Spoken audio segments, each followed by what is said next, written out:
اللہ کے نام سے شروع جو بڑا مہربان نہایت رحم فرمانے والا ہے۔ ناظرین، آج کی ویڈیو میں حابیل و قابیل کا ہم واقعہ بیان کریں گے۔ اللہ تعالیٰ نے بنی نوع انسان کی فلاح کے لیے روز اول سے ہی مختلف شکلوں اور طریقوں سے ہدایت کا بندوبست کر رکھا ہے۔ انسان کے لیے یہ ہدایات مختلف ادوار میں مختلف طریقوں سے پہنچائی جاتی رہیں، کبھی نبیوں کو خواب کی صورت میں، تو کبھی اللہ تعالیٰ نے خود نبیوں سے کلام کر کے اپنا پیغام ابن آدم تک پہنچایا، اور پھر اللہ نے نبوت کے اختتام کے ساتھ براہ راست ہدایات کا سلسلہ ختم کر دیا اور کتاب حکمت کی صورت میں تا قیامت انسانوں کے لیے راہ ہدایت کا انتظام فرما دیا۔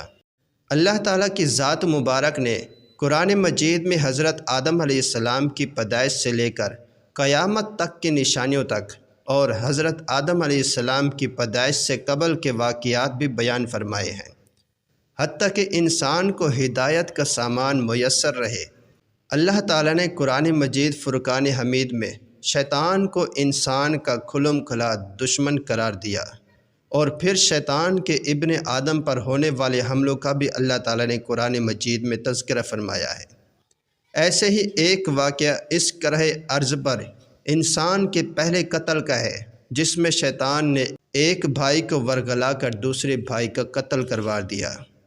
قرآن مجید میں اللہ تعالیٰ اپنے محبوب صلی اللہ علیہ وآلہ وسلم سے فرماتا ہے کہ اے نبی صلی اللہ علیہ وآلہ وسلم، ان کو آدم کے دو بیٹوں حابیل اور قابیل کے حالات پڑھ کر سنا دو کہ جب ان دونوں نے خدا کی بارگاہ میں قربانی پیش کی تو ایک کی قربانی تو قبول ہو گئی اور دوسرے کی قبول نہ ہوئی، جس پر قابیل نے حابیل سے کہا کہ میں تجھے قتل کر دوں گا۔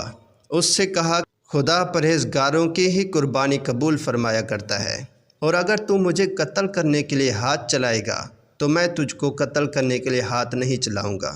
مجھے تو اللہ رب العالمین سے ڈر لگتا ہے، میں چاہتا ہوں کہ تو میرے گناہوں میں بھی ماخوذ ہوا اور اپنے گناہوں میں بھی، پھر تو زمرہ اہل دوزخ میں ہو اور ظالموں کی یہ سزا ہے۔ مگر اس کے نفس نے اس کو بھائی کے قتل ہی کی ترغیب دی، تو اس نے اسے قتل کر دیا اور خسارہ اٹھانے والوں میں سے ہو گیا۔ اب خدا نے ایک کوا بھیجا جو زمین خریدنے لگا تاکہ اسے دکھا دے کہ وہ اپنے بھائی کی لاش کس طرح چھپائے، اور پھر کہنے لگا مجھ سے تو اتنا بھی نہ ہو سکا کہ اس کوے کے برابر ہوتا کہ اپنے بھائی کی لاش چھپا دیتا۔ پھر وہ پشیمان ہوا۔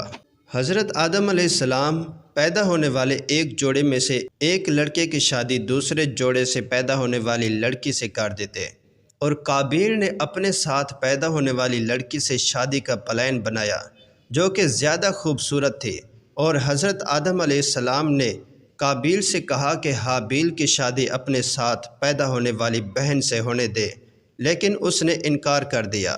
تو آدم علیہ السلام نے دونوں کو قربانی کرنے کا حکم دیا، اور آدم علیہ السلام خود حج کرنے کے لیے شریف چلے گئے، اور جاتے وقت آسمانوں سے اپنے اولاد کی حفاظت کرنے کو کہا، انہوں نے انکار کر دیا۔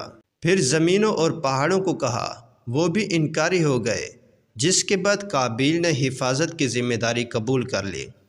حابیل اور قابیل نے اپنی اپنی قربانی پیش کی۔ حابیل نے اپنے ریوڑ سے موٹی تازی بکری پیش کی، جبکہ قابیل نے اپنے گلے سے نکما گھٹا پیش کی، اور پھر اللہ کے حکم سے آگ اتری اور حابیل کی قربانی کو کھا گئی۔ اسی طرح اللہ نے حابیل کی قربانی کو قبول فرمایا۔ قابیل ناراض ہو گیا اور کہنے لگا میں تجھے قتل کر دوں گا، صرف اس صورت میں چھوڑوں گا کہ تو میری بہن سے شادی نہ کرے۔ حابیل نے کہا کہ اللہ تعالیٰ پرہیزگاروں کو پسند فرماتا ہے۔ حضرت ابو جعفر باقر فرماتے ہیں کہ حضرت آدم علیہ السلام دونوں کی قربانی کرنے کے موقع پر موجود تھے، اس لیے قابیل نے آدم علیہ السلام سے کہا کہ تو نے اس کے لیے دعا کی ہے، اس لیے حابیل کی قربانی قبول ہو گئی، اور میرے لیے تو نے دعا نہیں کی۔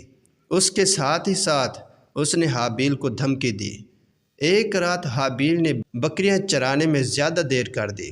آدم علیہ السلام نے قابیل کو بھیجا کہ وہ حابیل کے لیٹ ہونے کے متعلق معلوم کرے۔ قابیل گیا، حابیل سے ملاقات ہو گئی۔ قابیل نے کہا کہ تیری قربانی قبول ہو گئی، اور میری نہیں ہوئے۔ حابیل نے جواب دیا کہ اللہ تعالیٰ پرہیزگاروں سے قبول فرماتا ہے۔ قابیل کو غصہ آیا، اس نے تیز دھار لوہے سے حابیل کو قتل کر دیا، اور یہ بھی کہا گیا ہے کہ اس نے حابیل کے سر پر پتھر مار کر اس کا سر کاٹ دیا جبکہ وہ سویا ہوا تھا۔ ایک قول یہ بھی ہے کہ اس نے گلہ دبا کر اور منہ سے درندوں کی طرح کاٹ کر اس کو قتل کر دیا۔ حابیل حضرت آدم علیہ السلام اور حضرت حوا کا چھوٹا بیٹا تھا جسے قابیل نے قتل کر دیا۔ پیشے کے لحاظ سے حابیل بھیڑ بکریاں چرایا کرتا تھا اور قابیل زراعت کا کام کرتا تھا۔ قابیل یا قائبل حضرت آدم اور حضرت حوا کا پہلا بیٹا تھا، اس کے ساتھ ساتھ یہ پہلا قاتل بھی تھا۔ پیشے کے لحاظ سے قابیل کاشتکار تھا اور زمین میں سبزیاں اگاتا تھا۔ حابیل کے قتل کی وجہ سے قابیل کا نبوت کے لیے منتخب نہ ہوتا تھا۔ بعض روایت میں یہ لکھا ہوا ہے کہ قتل کسی عورت کی وجہ سے ہوا۔ کتاب مقدس اور قرآن کریم سے صاف پتہ چلتا ہے کہ قتل کی وجہ نبوت کا نہ ملنا یا قربانی کا قبول نہ ہونا تھا۔ حابیل اللہ کے حضور بہترین قربانی کا سامان لایا، جبکہ قابیل نیت میں فتور کی بنا پر ردی اناج لایا۔ چنانچہ اللہ کی خوشنودی حاصل کرنے کے لیے ضروری ہے کہ ہم اپنا بہترین اثاثہ اس کی راہ میں لگائیں، نہ کہ چند پھٹے ہوئے نوٹ، کچھ پرانے کپڑے اور ردی سامان اس کی خدمت میں پیش کریں۔ قرآن بھی سورہ آل عمران میں بیان فرماتا ہے کہ تم نیکی کو ہرگز نہیں پہنچ سکتے کہ جب تک تم اپنی قیمتی شے اللہ کی راہ میں خرچ نہ کرو۔ قابیل نے جب یہ دیکھا کہ اس کی قربانی قبول نہیں ہوئی اور حابیل کی قربانی قبول ہو گئی تو اسے اپنے بھائی سے حسد ہو گیا۔ حسد کی لغوی معنی کسی دوسرے شخص کی نعمت یا خوبی کا زوال چاہنا یا اس کے نقصان کے در پہ ہونا۔ چنانچہ بجائے اس کے کہ قابیل اپنی کوتاہیوں کی جانب نگاہ کرتا، وہ حابیل سے نفرت اور حسد کرنے لگا۔ اسی حسد کی آگ میں جلتے ہوئے اس نے حابیل کو قتل کر دیا۔ قابیل نے اپنا جرم چھپانے کی کوشش کی، حالانکہ وہ یہ بھول گیا کہ انسان کتنا ہی خود کو دنیا کی نظروں سے چھپا لے، وہ خدا کی نگاہوں سے نہیں بچ سکتا۔ قابیل نے حسد اور انتقام کے جذبات سے مغلوب ہو کر اپنے بھائی کو تو قتل کر دیا، بعد میں اسے پچھتاوا ہوا کہ یہ اس نے کیا کیا۔ اکثر جرائم جذبات کے تحت ہی ہوتے ہیں۔